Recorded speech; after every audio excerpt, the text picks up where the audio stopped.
Welcome to Care Transitions Today. This podcast is centered on case management and transitions of care, is presented by the American Case Management Association and underwritten by the Pfizer Foundation. I'm Deb McElroy, your host, and I'm delighted today to welcome our guest, Max Perkins, to discuss the regulatory impact of COVID-19. Max is the Senior Vice President for Lobbyit, and he's been a great partner for the American Case Management Association. It's critical that our healthcare professionals, nurses, social workers, physicians, and others that work in care management understand the regulatory environment, obviously what they're responsible for, but most importantly, understanding what their advocacy efforts can accomplish to better serve patients and families in the healthcare system. And Max, again, has been a great partner in that. So with that, I'm going to turn it over to Max to have him give you a bit of his background and experience. Thanks, Deb. And first, let me say thank you for having me. I'm really excited to be here, excited to see ACMA move into the podcast medium. I myself listen to a couple of podcasts and really enjoy the format, really enjoy sort of the peek behind the curtain at various industries, whether it be entertainment or sports or news.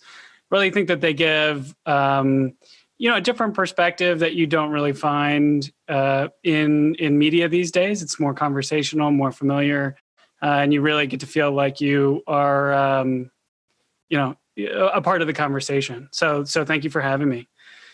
As you mentioned, I'm the Senior Vice President at Lobbyit. Lobbyit is a government affairs firm located in Washington, D.C., right on Capitol Hill, in fact. We're a boutique firm specializing in the representation of associations, professional societies, municipalities, and other major private corporations. Succinctly, I think, we look after our clients' interests in Washington, whether that be through beneficial or potentially harmful legislation, federal agency rulemaking or actions, and looking for diverse sources of potential financing from the federal government for our clients' research projects at universities or road and bridge projects for municipal government. So it's a variety of actions that we take and that we consult on, and ultimately we're looking to make our clients' lives a little bit easier in dealing with the federal government.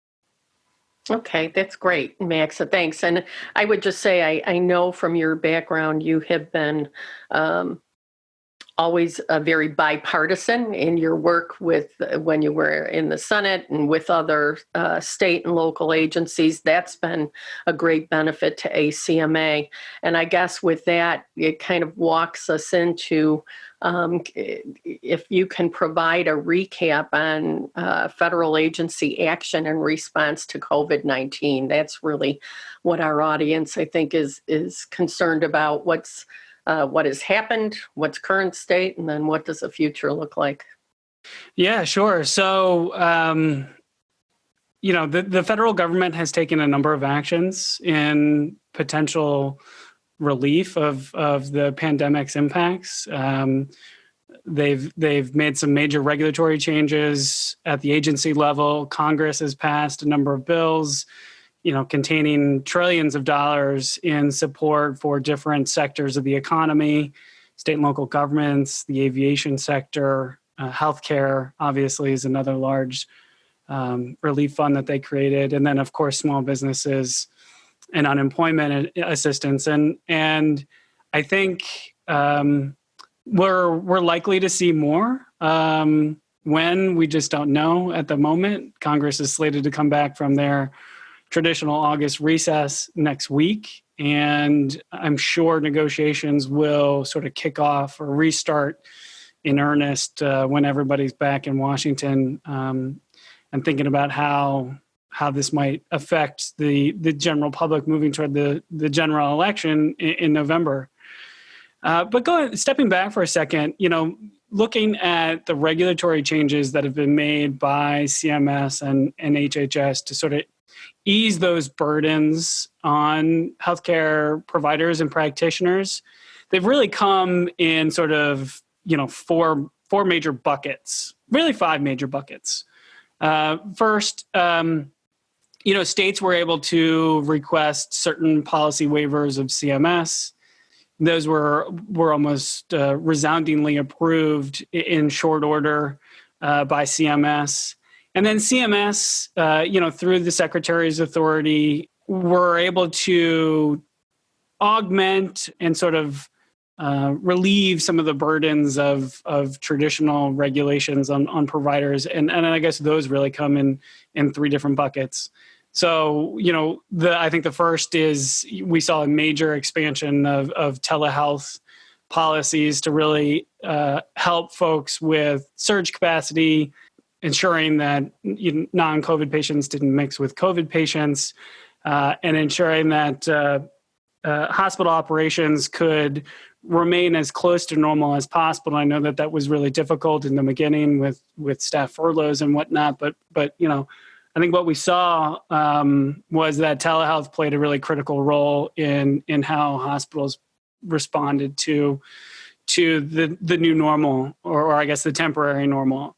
I recall, I guess it wasn't too long ago that we started seeing the Microsoft commercials with St. Luke's hospital system in Pennsylvania as sort of, Microsoft's stamp on the telehealth revolution or evolution, however you want to couch it. And I think that's been really impactful. I know personally myself, I've had a couple of touch points with, healthcare practitioners since the start of the pandemic, and being able to do all the virtual care that's necessary to kind of stay safe and stay away from the more risky aspects of public life at the moment were really comforting. So I appreciate that the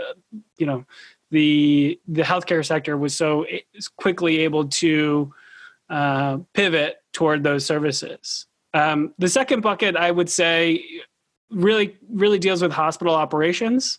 Things like, waivers for the ability to screen patients off-site, and things like the ability to reuse PPE in certain sterile compounding areas of the hospital. Discharge planning waivers, again, I think that's another good example of hospital operation, and specifically case manager operation. And then the third bucket would be, waivers designed to create additional capacity for hospitals, especially those in hotspots that might be experiencing, a significant COVID patient load at various times in the year. And these are things like the 3-day stay waiver that allows a hospital to move a patient to a post-acute SNF without the Medicare patient having to, satisfy that 3-day inpatient stay. That is still in place. I know that's been a big policy issue for ACMA for a really long time.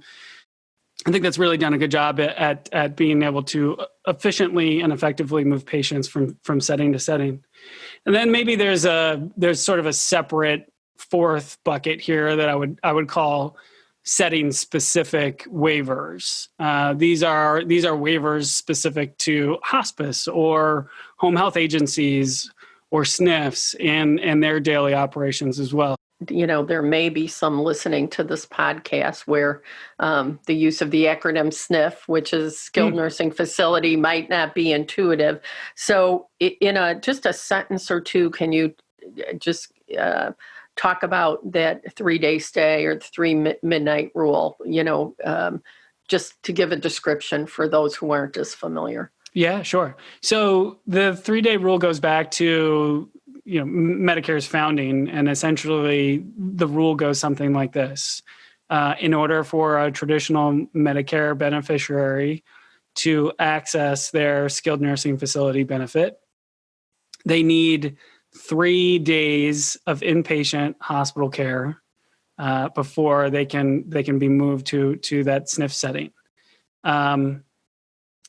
The problem being, especially in sort of the last 2 decades, has become that hospitals more and more rely or utilize an outpatient designation for a number of patients.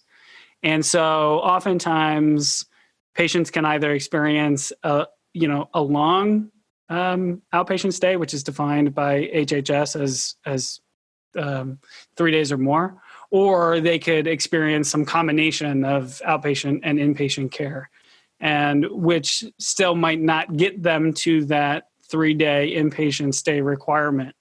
And so for a number of Medicare beneficiaries, their SNF benefit is inaccessible. And so therefore post-acute services are largely paid out of pocket, or they go home with home health services in some instances. But this is about ensuring, the policy change is about ensuring that patients can move to the most appropriate setting of care without sort of a regulatory barrier standing in the way, especially one that really no longer applies to how we operate today. Yeah. Good. Thanks for that, Max, because I think that was just an important aside for our broader audience. The HHS, CMS have tried to take a very holistic viewpoint of how a pandemic affects normal operations. And to date, I think they've done, a really great job at responding quickly and effectively. And I should say that they're continuing to look at regulations that could or should or may be changed in the future. So, again, I think these types of conversations that we have with folks that are on the ground, I think is really helpful in receiving their feedback and then presenting that feedback back to the agencies. Well, that's great. And I'm actually probably going to bring us back to CMS waivers. I appreciate you going through those bullet points underneath, because I think that's, so relevant, timely, critical to the folks that are doing this case management work. You mentioned CMS being sort of one bucket. Were there other buckets that you wanted to talk about too before I sort of further talk about where CMS is going with these waivers? Yeah, sure. So the other 2 major agencies that are involved in pandemic response as it relates to the healthcare community are certainly the Treasury Department and its Provider Relief Fund. I don't think that we can talk about how the healthcare sector has responded to the pandemic without talking about how the pandemic has financially impacted healthcare providers and their staffs. And Congress originally authorized about $100 billion for the healthcare provider relief fund, which which Treasury has done a really great job at getting the money out the door relatively fast in coordination with HHS.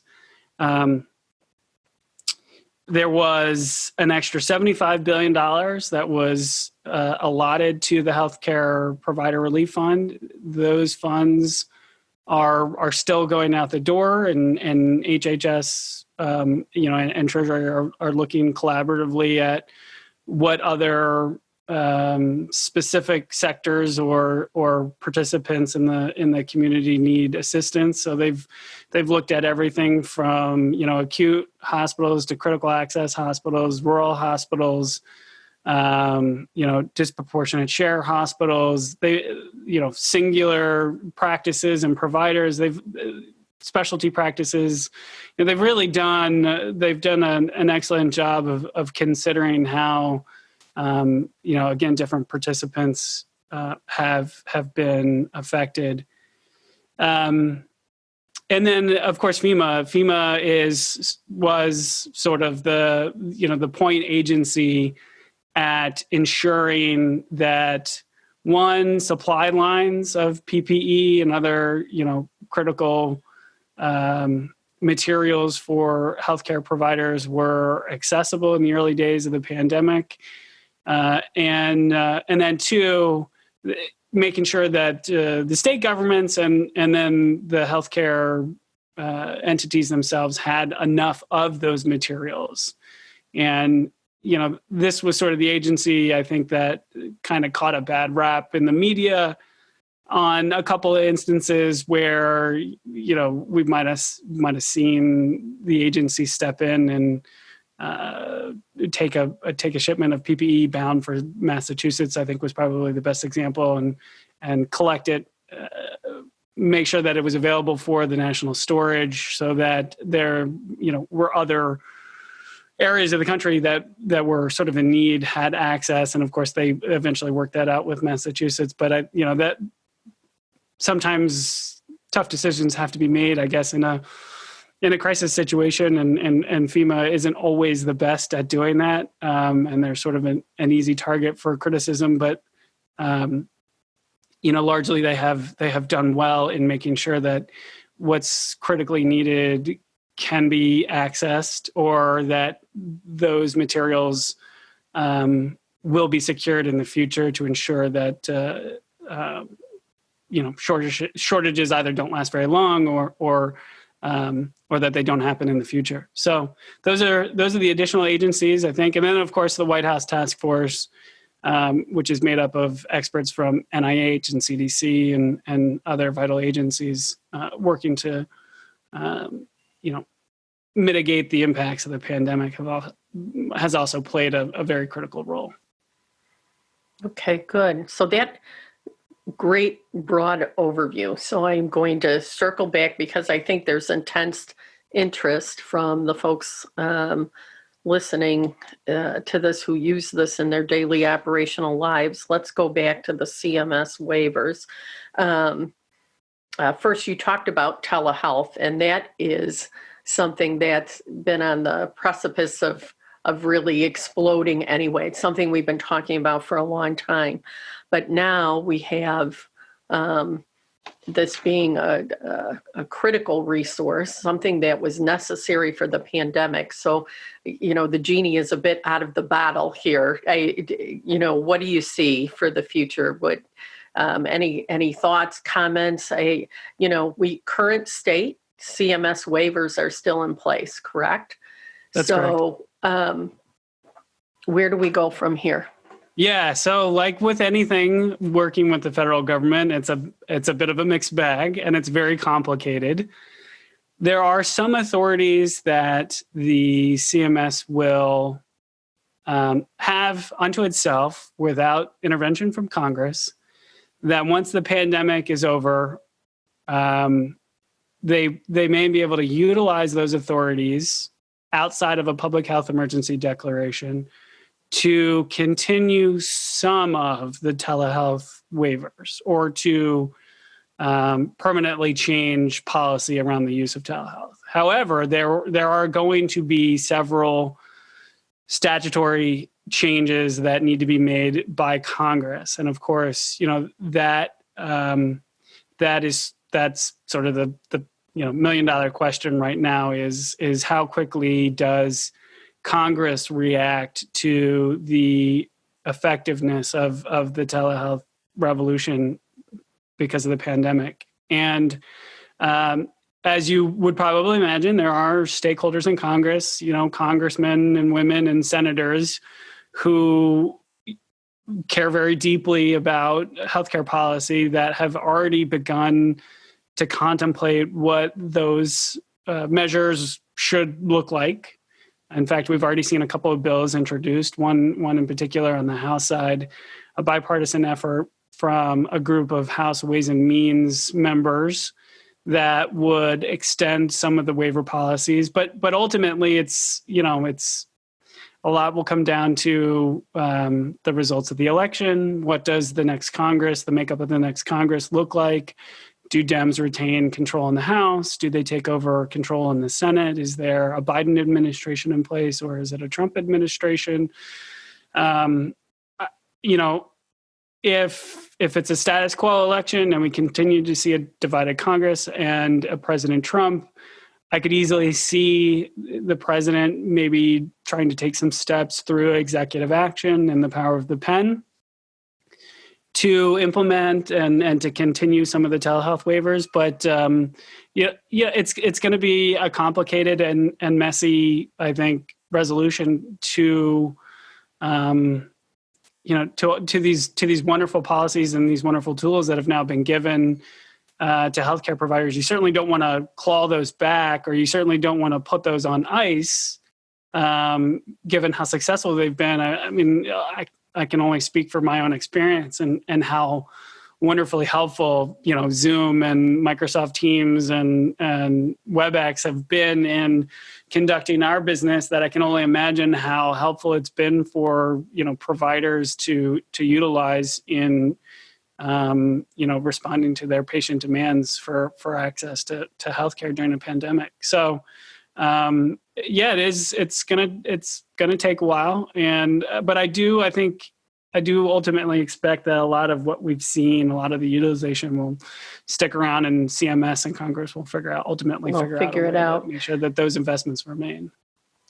So I'm going to ask you just that same question as you pointed out earlier. The Threemidnight rule, or the 3-day stay, what has been near and dear to the heart of certainly folks in care management everywhere. It's been, it's difficult. It's presented great challenge for patients and their families. So just a bit of a drill down on that. I'm inferring that your answer to where this is headed is going to be the same. It depends on, the results of the election, et cetera. But any additional comment you can have, because I think this is a significant issue for folks. Yeah, absolutely. And, I've been working with ACMA for 3 years now, and it's been our number one policy priority in the 3 years that I've been working with the group. And it's been a tough sledding in Congress for sure. The potential impact to the federal budget has really slowed progress on consideration of the policy change. There are a large faction of folks on Capitol Hill that think that expanding the benefit would sort of create this rush on, SNF services, therefore increasing the cost to traditional Medicare. And I think what this pandemic might ultimately do is really change the mindset of those folks.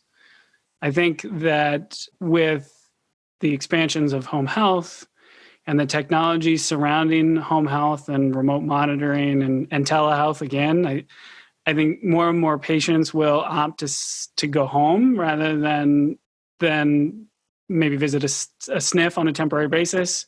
There will be those, of course, that opt in to SNF care. Not to say that that sector is in trouble or anything, but I think this pandemic has taught us that there are different ways, more effective ways, more efficient ways to think about how we do our daily jobs, and hopefully we can convince those in Congress that this is one of those policies that should either go away or should be augmented and amended, because it's just archaic and it doesn't really reflect how business is done in the healthcare sector any longer. So, we'll certainly take that message forward. Okay, so somewhat moving on, we talked about what might be next in the CMS bucket that you talked about.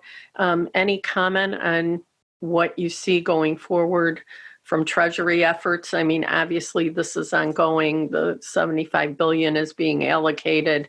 Any other comments on what you see future state? Well, so I think that there could be some more money given by Congress to the Provider Relief Fund to continue to prevent, furloughs and layoffs and things like that.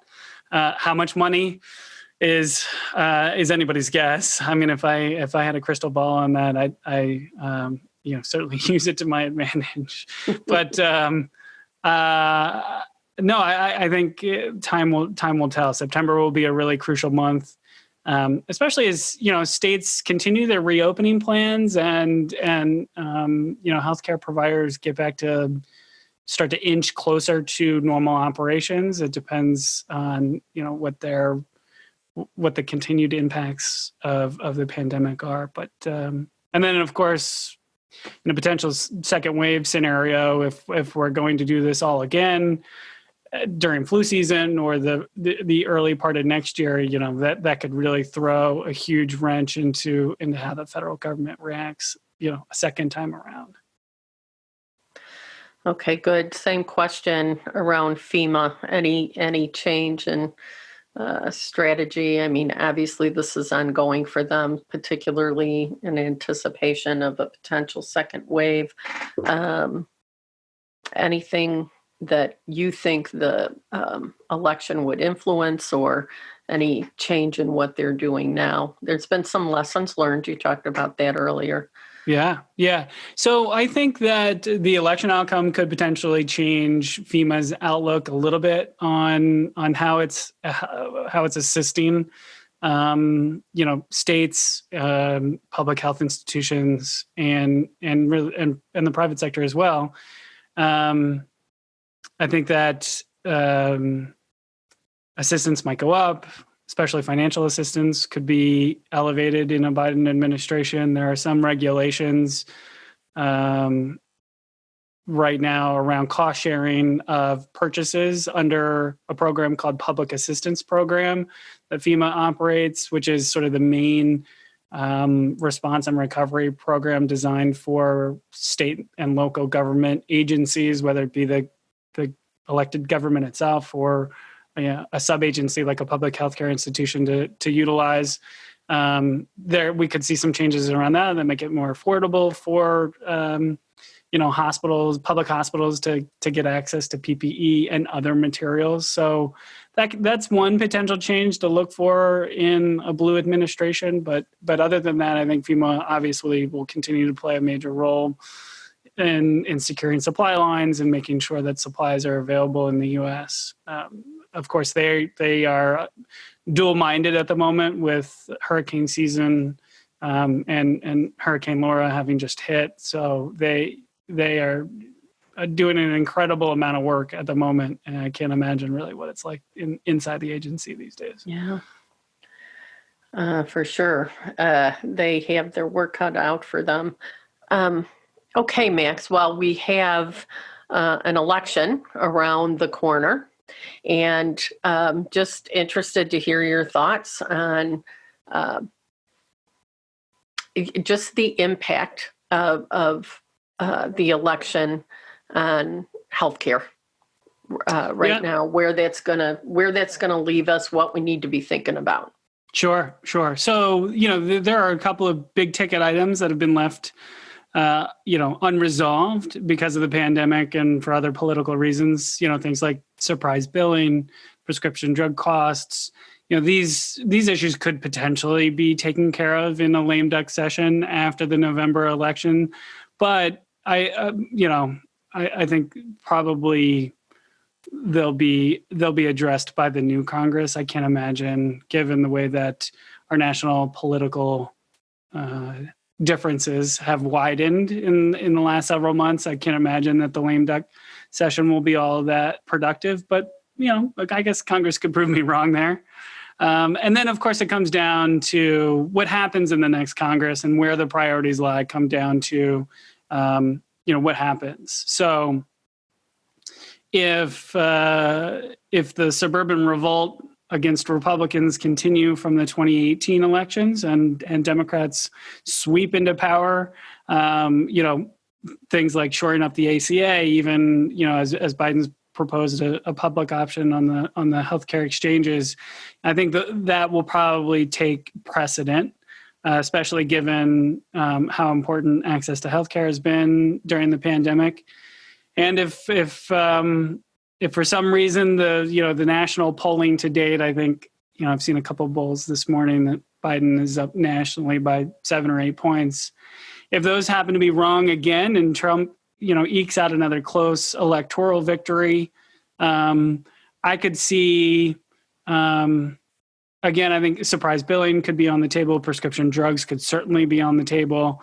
And potential large changes to Medicare, large expansions in Medicare Advantage and some of the other, private sector mechanisms of the government insurance programs being elevated or expanded or secured. And then, of course, I think what happens at the Supreme Court in November after the elections on the ACA lawsuit is also very much up for grabs in the next Congress, depending on who has power. So, those are the things that I'm looking at. And again, it kind of all comes down to, how the electorate reacts in November. So I want to unpack just a bit some of those issues, because again, we may have some folks listening today that where they're not as familiar. So talk about some of these issues, we came into this year worrying about, for instance, surprise billing. So can you talk just a little bit about a couple of those issues that, as you said, could be resolved by a lame duck Congress, but are going to continue to be on the horizon for us?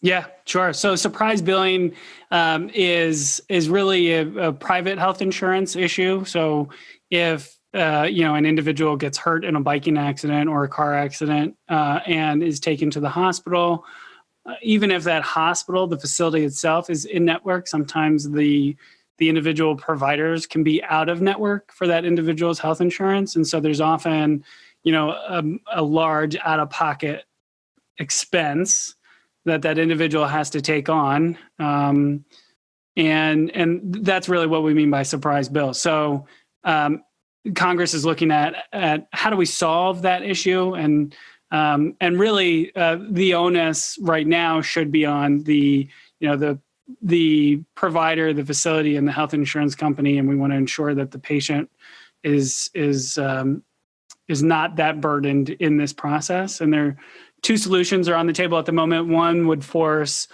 providers, facilities, and insurance companies to go to arbitration over out-of-network rates, and the other proposed solution would force the government to sort of negotiate benchmark rates on a regional basis with those, the providers and the facilities and the insurance companies. And we were close to a solution, a bipartisan solution earlier this year, but the pandemic threw all of that out of whack.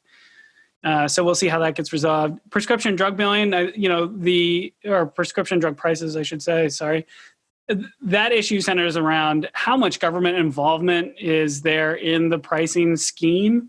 And Republicans, this administration, had sort of a 4-point plan to take on prescription drug companies and try and find ways to expand competition and lower list prices and things like that. Democrats want to get the CMS and the power of their pricing ability more involved so that they can negotiate lower prices based on how much they'd be buying or purchasing.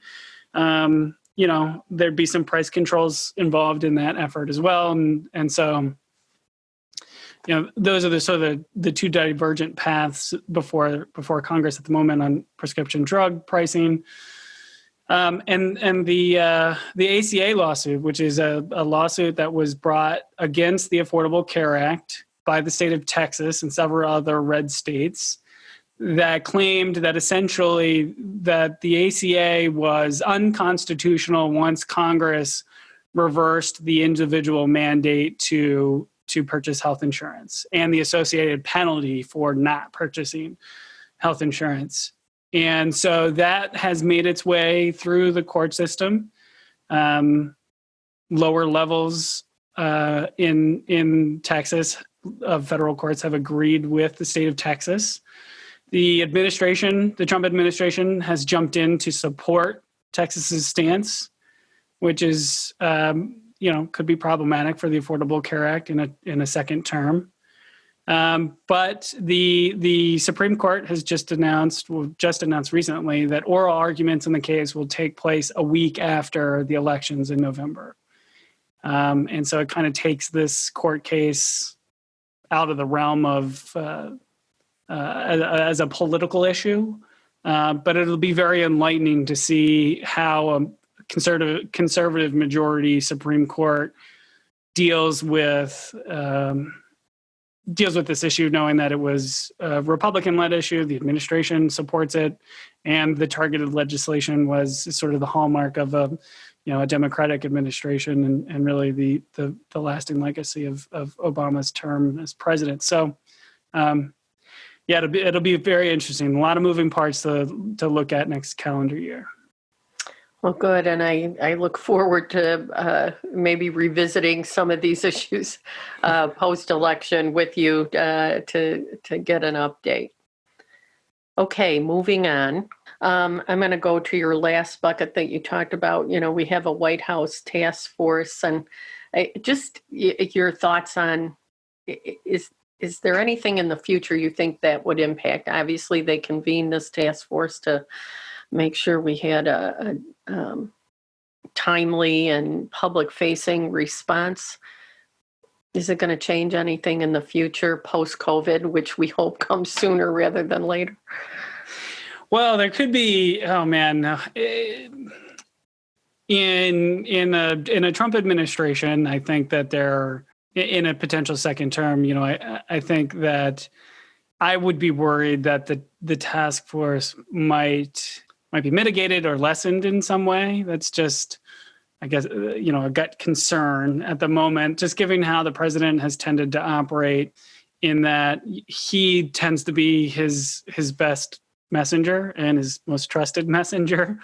And I would worry that if he wins re-election and, whether or not the pandemic stays around or worsens or lessens in the next calendar year, just worried that the credibility of the federal agencies in charge of the response will be lessened a little bit, and we'll hear more political messages rather than, expert messages. And I think that would be a concern generally for public health in the country. Under a blue administration, my concern would be that if the pandemic lessens, I think that there could be a knee-jerk reaction to want to dive headfirst and maybe too quickly into all of the, I guess I'll call them secondary impacts or secondary issues that we didn't really focus on in the pandemic, and whether that's access to healthcare or whatnot. I think that there could be maybe a move too quickly away from pandemic relief that could cause some problems. But no, I think that the task force generally has done a fantastic job, and they've done certainly the best, I think, with the hand that they were dealt. So yeah, I agreed. So I talked early on as we introduced this session. We have nurses, social workers, physicians, and all other kinds of roles, respiratory therapists, allied health personnel, who have taken some roles that they hadn't had maybe historically, and certainly in the healthcare climate, even pre-COVID, where there's been lots of evolution of where we're headed and how our healthcare system is changing. What do these healthcare, they're worried about their patients, they're worried about their families, certainly their own families as well. What are they looking at?